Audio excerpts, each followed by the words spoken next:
Okay, my friends, it's really getting to the point where the gut microbiome appears to have a distinct difference in people that are sick versus people that are not sick.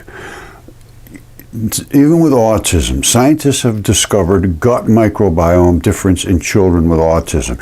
We've been studying this for a number of years now, about 5-6 years, and it's all fallen into place now because it covers really every single invasive disease. Autism is the most obvious, but Parkinson's, Alzheimer's, all the different diseases that are invasive and progressive and destructive to neurobiology, or you can't communicate with your body correctly. And there's certain chemicals in your body that need to be there or you're just not going to work correctly. Now, this is a study only. There's no medical advice given here whatsoever. Let's look at it. This is just a theory. I want Kennedy to look at this, think about it a little bit, and if it makes sense, well, I'd like to be involved. Okay, my friends, as most of you know, I have been doing studies on autism and infectious diseases, invasive diseases, diseases that cause cancer, autism, Alzheimer's, Parkinson's, the whole shoot match, right down the line. And my theory relates to bacteria and the enzymes that they create, which literally do almost 100% of the chemistry that's done in your body requires these exotic little particles called enzymes. This is something I think has been overlooked and is still being overlooked.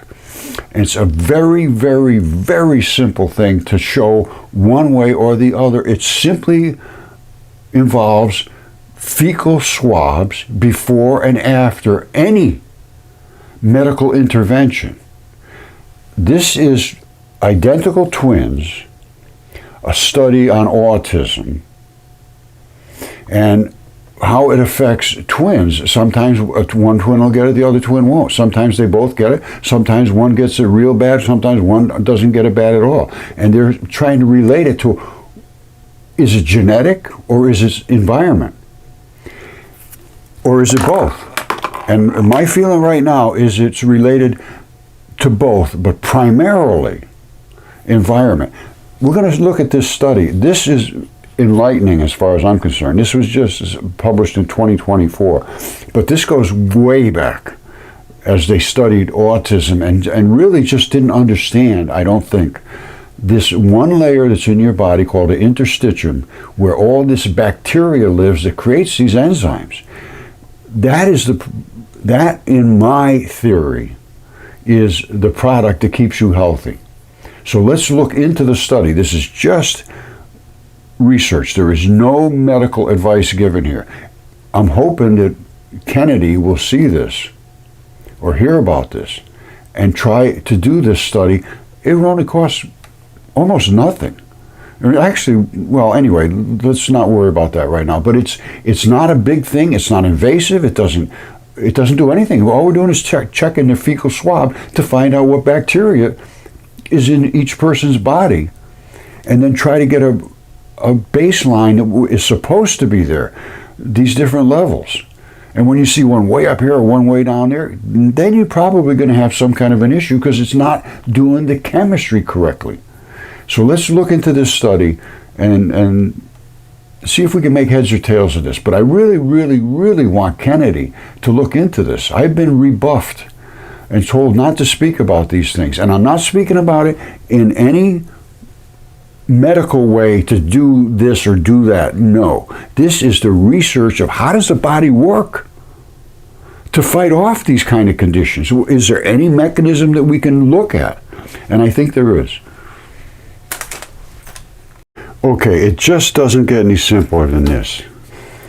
What we need to do is test the gut bacteria right from the beginning, right from birth, what's in that poop. And what is the bacteria that's growing and getting stronger and stronger as you develop immunities? That's where your immunities exist, because of the bacteria creating enzymes. Now, after any medical issues, we should test the gut bacteria. Before and after, always test it before, then you get your medical thing, and then test it after, including shots and antibiotics and any kind of medical intervention whatsoever. Even ultrasounds and CAT scans, any of that stuff is invasive to bacteria. Bacteria, little tiny single cell. You can damage those very easy. That's why they have to wear radiation badges at CERN, because they're being hit by these radiation. It's not killing their body, it's killing that bacteria that's in them. They should test them for bacteria as well. As you go in there, start your beginning. What's in your bacteria when you start work at CERN? And then find out, is it changing? And I can almost guarantee you the weakest bacteria will die off. And then you become subject to invasion. Now, they should always get them after any shots, after any illnesses, after anything that could affect them, because that's what affects you. And when you get an illness, it's because your bacteria is either overgrown or not available to create an enzyme. We'll get into this in a little bit of detail in a minute. Here's the result. This is the whole end result right there. That's all we have to do. All we have to do is match the results of these fecal swabs to a database, and we need a specific database, not just some wide open database. We need the ages, the sexes, the races, the regions they lived in, the type of foods they eat, and then all the different variables, what their diets are. Then we can isolate the bacterial strains, and then we can isolate the enzymes. Now, once you isolate them and figure out how much of a certain type of bacteria and enzyme is supposed to be there, and if it's way high, you got an issue, and if it's way low, you got an issue too. How would we actually test this? Could we do something just like that? I think we can. Okay, just about every invasive disease appears to be related to gut health. This is just research. Now, it says this is autism spectrum. Modulating the gut microbiome through interventions such as probiotics, prebiotics, fecal microbiotic transplants has been explored as a potential therapeutic approach for autism. However, further research is needed. Well, I see that all the time. They say it looks good, but we need to do more research. Now, this is autism again. Research suggests a potential link between gut microbiome and autism. Studies have shown individuals with autism may have a different composition of gut bacteria compared to those without autism. It's almost universal that they have bad digestion, all kinds of issues with their digestion. Now, what do we have here? This is the role of gut microbiome in cancer. The gut microbiome, which is trillions of bacteria and other microorganisms that reside in the human digestive tract, plays a significant role in cancer development, progression, and treatment. Here we have a bacteria again. What's next? Parkinson's. There's a growing body of evidence suggesting a close connection between Parkinson's and gut health. What's next? Alzheimer's disease and gut health. Emerging research suggests a strong link between gut health and Alzheimer's disease. What can we do, and can we do it immediately? And we can do something, and we can do it immediately. I don't think I even got to Parkinson's. The same thing. Parkinson's linked to gut bacteria suggests unexpected, simple treatment. This was last year. And these are the types of microbes and bacteria, viruses, funguses, all kinds of things. And now, I have some details about this. And all we have to do is know what is in the feces, because basically this is what's going to be. These are the bacteria shapes and arrangements. These are different sizes. AI can see this kind of stuff. Now, what else could it see? It can see all of the different colors, because every single different molecule will have a specific signature of color. Basically, that's it. I'm going to show you spectroscopy in 1 second. And if we can do what I'm thinking we can do, we should be able to know within minutes, right over the phone, over your little iPads and so forth, you should be able to see if your bacteria is all right. Just by taking a picture of your poop, sending it in, and finding out what they send back and say, here, and almost instantly, I would imagine, you would have a result of here's what your bacteria is. This AI works pretty damn fast. Now let me show you what spectroscopy is and my proposal for how to handle this. All right, this was a question I asked. Can a spectral analysis, which means a picture of the colors basically, define different molecules in biological samples? Yes. This allows scientists to identify the chemical composition of complex biological samples. Complex biological samples. These are complex, and they are biological. And if you can take a picture of them and see the different colors, when I say colors, they're frequencies. When you bounce light into something, it bounces back with one of these frequencies, and I mean it's going to be exact.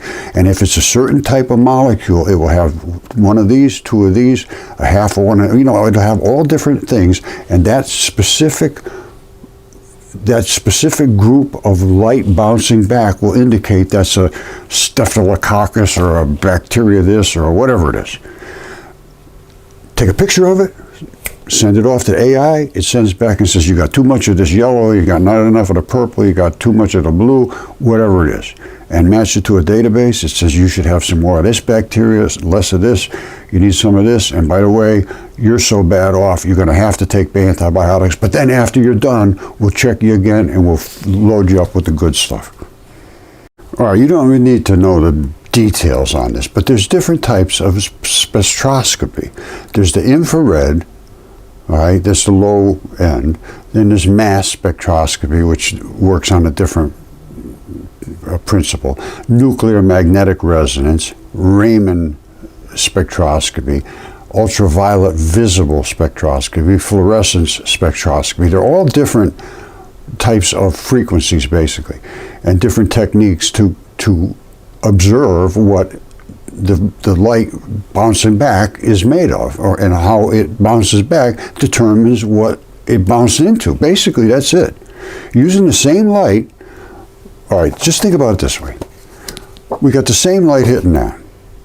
You see all these different colors, and why? Why is it different colors? This is a different material than this.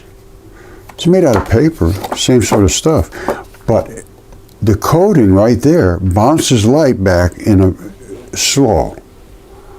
The coating up here bounces light back fast. Boing, it's like hitting something hard. That's hitting something spongy like a pillow. And this is sort of in between. Same light. So why is this coming back slow and why is this coming back fast? It has to be what it's impacting with. There is no other option. This works the same way. Now, by using these techniques, listen to this extremely carefully, and I hope Kennedy will be paying attention to this, and President Trump, we can get this under control in a matter of weeks. I believe. That's, as a researcher, that's my research opinion. Now, by using these techniques, researchers can identify different molecules in biological samples. All these different, and they should be able to do it instantaneously. They should be able to determine their concentrations and study their interactions. We don't need to care about the interactions, just what is physically there. The methods are critical in fields like proteomics, metabolomics, or genomics, which are aimed at understanding the molecular composition of cells and tissues. We don't really care about the molecular composition, that's fine, but we care about what is living there. What are these different bacteria that are resident, and how much of them is there? That's what we need to do. And that shouldn't take long to do. This AI should be able to click this off very quick and then put it into action almost immediately, within a week or so, and then have results within less than a month. And then I would believe at that point we should be on the way to recovery and a whole lot of different invasive diseases because of this one specific layer in the body called the interstitium. They never knew about it, and this is where all of this bacteria lives. It's a free-floating highway that goes through your whole body everywhere, and it carries these things to wherever they're needed. And if you don't have the bacteria, you won't have the enzymes. If you don't have the enzymes, the chemistry cannot happen fast enough. All right, this is about enzymes. The speed of reactions in your body, listen to this now. Many biological processes like metabolism, cellular respiration, protein synthesis, DNA replication need to happen rapidly, extremely fast. Listen to this. Enzymes can accelerate these processes by a factor of millions or even billions, billions of times faster, enabling the body to function efficiently. Without enzymes, these reactions would occur so slowly the body could not maintain normal functions such as energy production, waste removal, or immune responses, or anything. You can't break down your food. You couldn't respond to invasions. You would just fall over dead almost instantly. Without enzymes, you're done. Okay, this is very simple. I asked, are bacteria considered the factories that create enzymes? Yes, bacteria considered factories that create enzymes. In fact, bacteria are often used as factories for producing enzymes. They create the enzymes in these big vats, and they grow them. However, bacteria themselves naturally produce enzymes as part of their own metabolic process.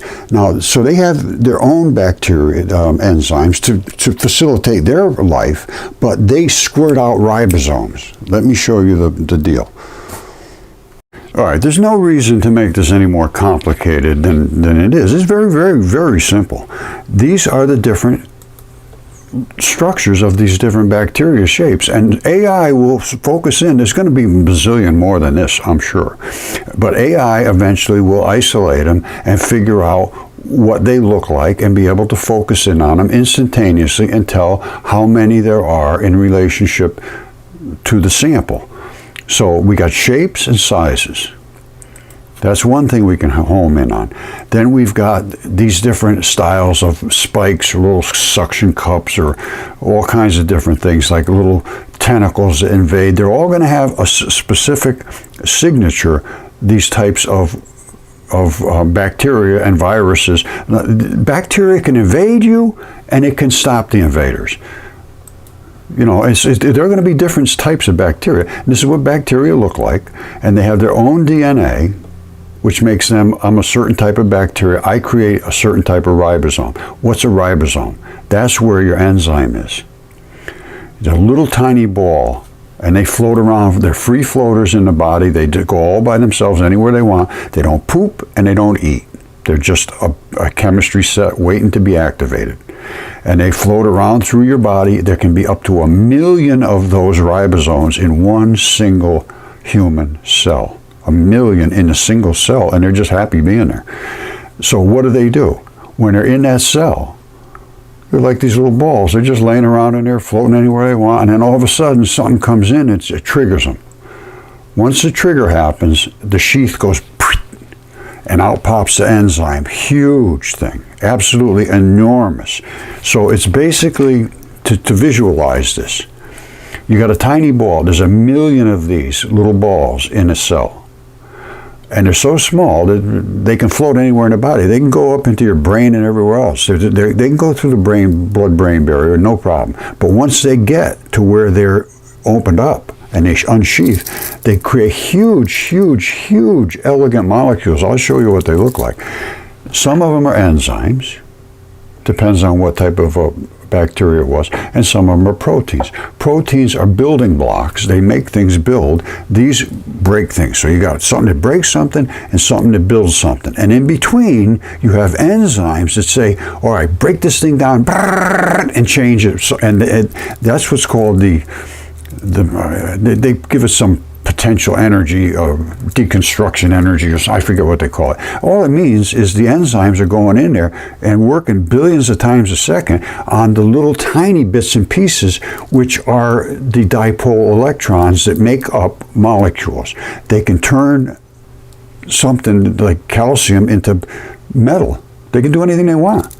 When they get in there, they just go, and the next thing you know, you got something that's a whole nother type of atom. It's called atomic bump. That's what I call it. And it bumps it up or it bumps it down. It's decay. Decay goes up or it goes down. And they can decay like stepping up a ladder, just stepping right up and make the metals, which they have no explanation for right now. They say, well, they must have happened in the Big Bang. No, they happen in your body. Your enzymes create the metals as needed. Yeah, can't help myself. I'd like to get into the details. But anyway, this is what these enzymes look like. They come in as like a ball. There's a million of them in one cell. And then when they open up, they're so big that they're just enormous. That's why they can't get up into the brain, into the blood-brain barrier, because it's a restriction. The little ones can go right through. But once they go like this, they can't get through. And that's how elegant an enzyme is. This is not something that happens by accident. Not only that, once that enzyme is unleashed from its capsule, it does what's called click chemistry, which is something I named. And what it does is it goes click, click, click, click, click, click, click, click, click, click, click, click, click. And every time it hits something with its magnetic signatures, its dipole moments, boom, that thing's dead. Boom, that thing's dead. Or boom, that thing is deconstructed. Totally broken into little bits and pieces of dipole electrons. So it doesn't have to come back to being iron. It can come back to being magnesium, or it can come back to being lithium, or it can come back to anything it wants. Because these things work so fast, and they work on the half-lives. Which a half-life means that this is not a complete, perfect, stable poly. Some of it's missing. And what they do is the enzymes go, and they say, okay, I'm going to give you 6 of these instead of 7, or I'm going to take 13 away, and that brings you back down to a lithium or whatever it is. So now, that's how the chemistry works. I'm sorry to drag you through that, but you have to understand, this is not, it's not something that's hard to deal with. Once you understand what you're looking at, we have to have AI look at something. Now, how would you get it collected? Maybe use like some kind of little swabbish looking things like they use here to collect, DNA samples. But somehow you'd have to have some kind of a device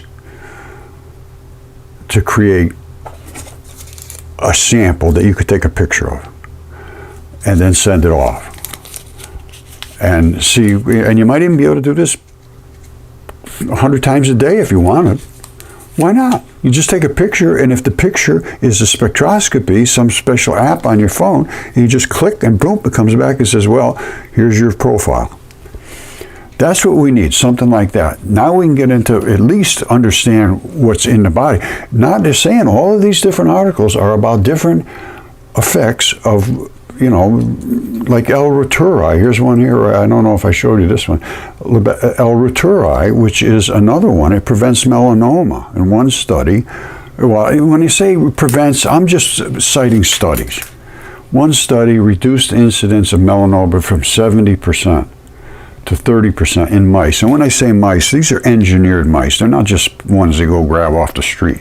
These are mice that have a certain human twist to them. They twist their chemistry to be more like a human. So that's L-reuteri. There's another one, and that's melanoma. A lot of people have skin cancer. Here's another way we can identify things. You see way down the Zika virus? Look at how small that puppy is compared to even a hair. This is a hair. And it's beach sand, that's red blood cells. So there's a lot of ways that we can identify what's in the body, because you're going to have viruses too. You're going to have fungi. You're going to have bacteria. You're going to have parasites. You're going to have all kinds of invasive molecules in there that, all of a sudden they see something glowing in there green that shouldn't be in anybody's body. They say, oh, what happened there?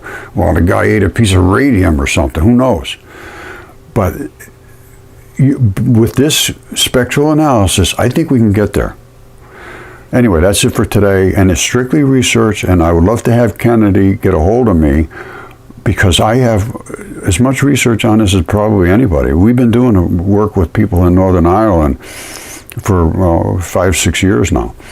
And one of the guys I work with, Andy Marino, he's a triple PhD in bacterial engineering. He understands this stuff. I've gone to Johns Hopkins for genomics. Marguerite went to Harvard for ribosome, basically, the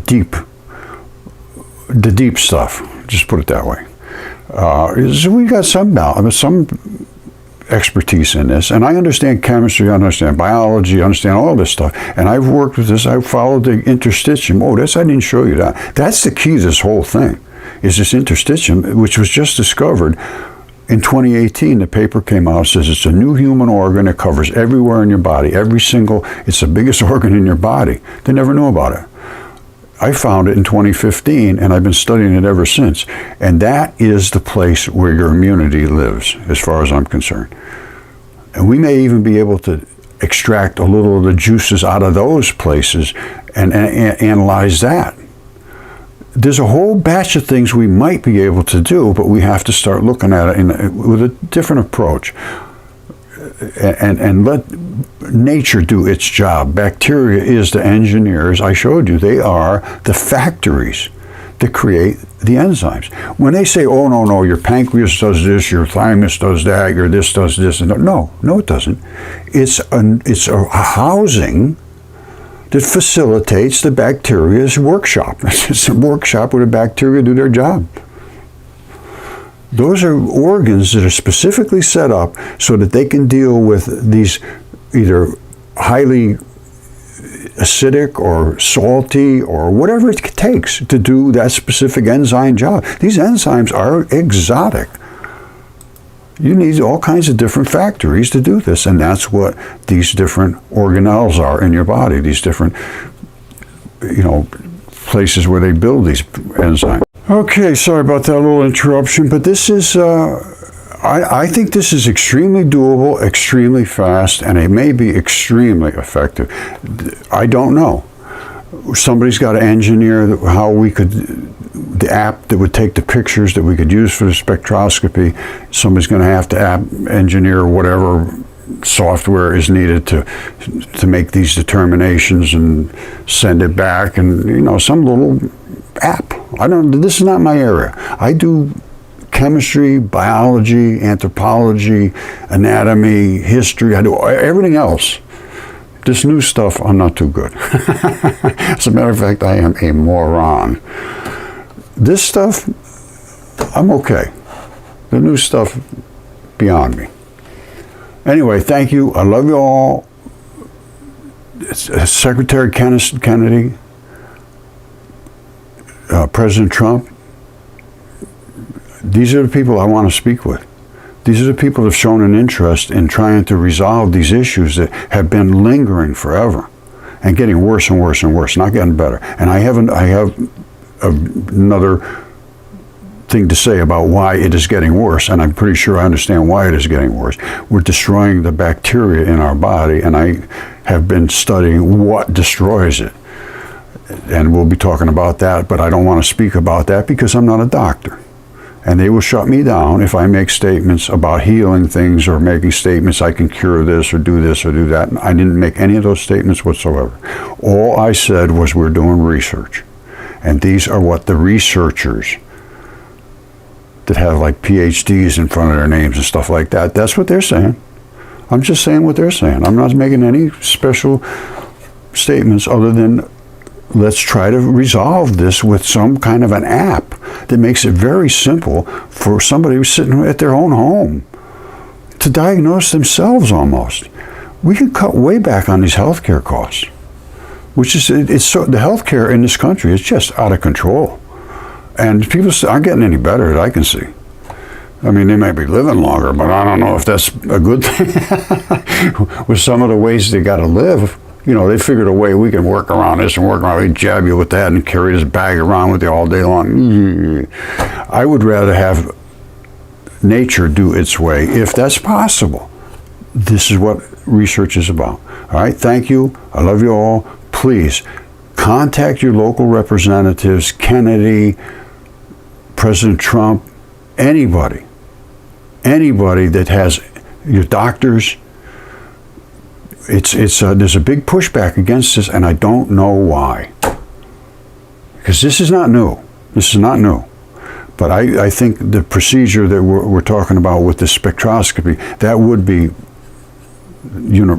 revolutionary. I mean, it just would change everything overnight. Because they're not doing what they should be doing. In my mind, is the first thing you do is take a fecal swab, you see what's going on, and make a determination from there across the database of what's good and what's bad. Those are the things that invade you or save you. So anyway, thank you. I love you all. Bye.